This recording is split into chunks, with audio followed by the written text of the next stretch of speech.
Mr. Speaker, why am I saying that? If you read the object and memorandum of this amendment, it is purely to operationalize the public-private partnership of the water bodies or the water resource. When you read the Constitution, water is devolved.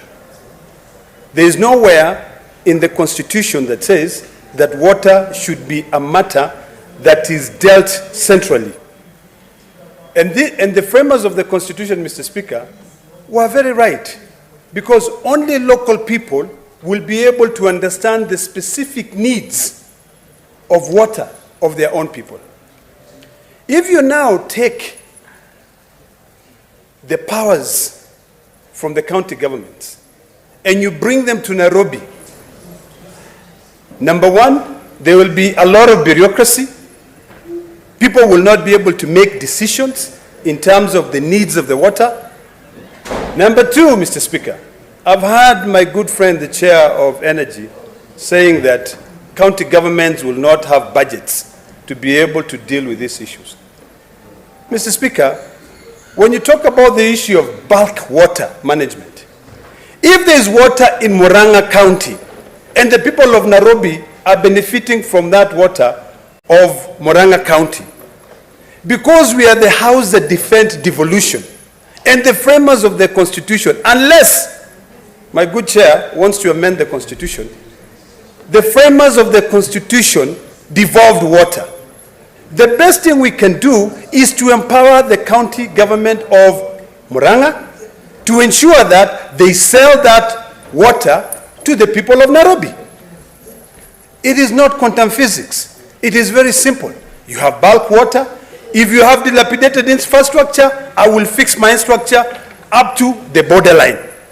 You want to collect my water, Mr. Speaker, collect it from the borderline, go and distribute it to your people. This business of creating these authorities, which are really bankrupting this nation, if you go to all state departments, Mr. Speaker, right now, it is not that the national budget gives them so much money.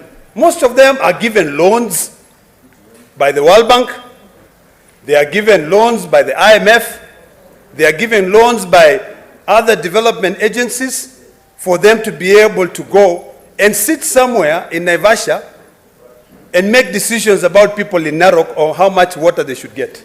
Mr. Speaker, we are missing the point here. This is not only unconstitutional, but it is creating bureaucracies on managing everything, Mr. Speaker. Mr. Speaker, this Kenya Kwanza government really shocks me.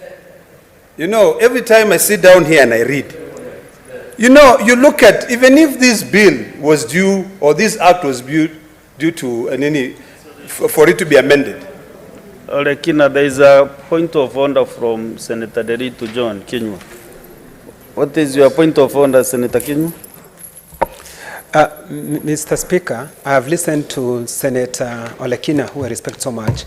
I don't know why he's casting... Which is standing order that you are using to Mr. Speaker, Senator Wamatinga, when he finished his statement, he said, with amendment. So I don't know, he's not agree.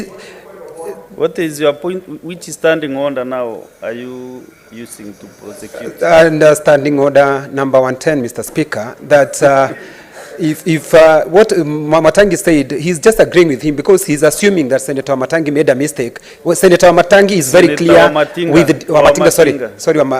with all respect. Matinga. No. Yeah, I'm sorry, it's Senator Matinga. Senator, it's true, Mr. Speaker. But Senator Matinga was very clear when he said he's supporting with amendment concerning the issue of water is devolved. He's very clear about devolution with water, Mr. Speaker. I just want clarification so that he doesn't want to assume, he doesn't want to say that Senator Wamatinga does not respect water is devolved, Mr. Speaker. Senator Olekina, proceed, and if you have to clarify, I did not... Thank you, Mr. Speaker. Mr. Speaker, my point is very clear, and I just want to be very, very clear. You know, we are debating, so it's for me to either agree or reject.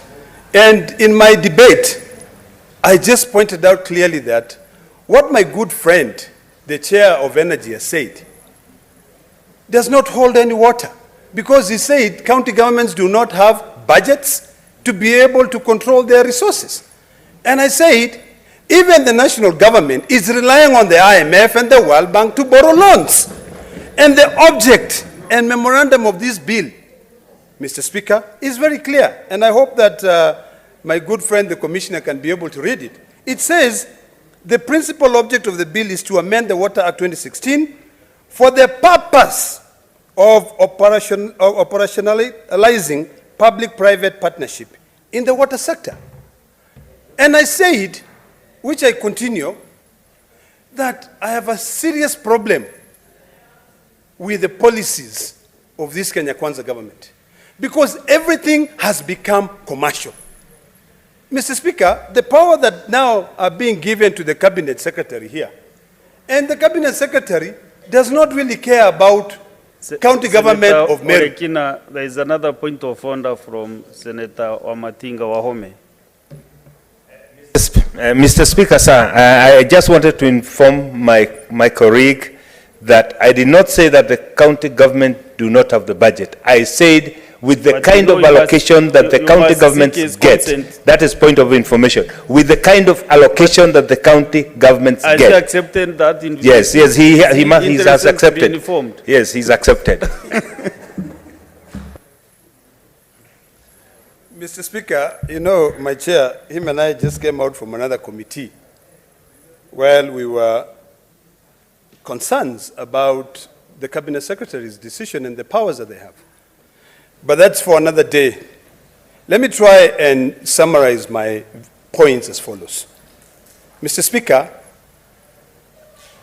I firmly believe that it's about time, with the help of the Secretariat, that we set up a committee that scrutinizes bills that are seconded to this House from the National Assembly.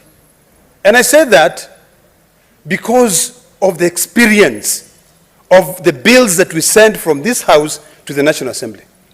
Most of the bills that we send from this House to the National Assembly, some of them either do not get concurrence, and those that get concurrence are not prioritized. In fact, most of the time, they are sent to the budget office for them to look at it. They look at the implication. So I think in the same spirit, we should also be looking at the constitutionality of legislation proposals that are brought from the National Assembly. We should not be quick to debate them and to pass them. Because the first thing we should have seen is that the Constitution, under Section 4, Roman numeral number 11,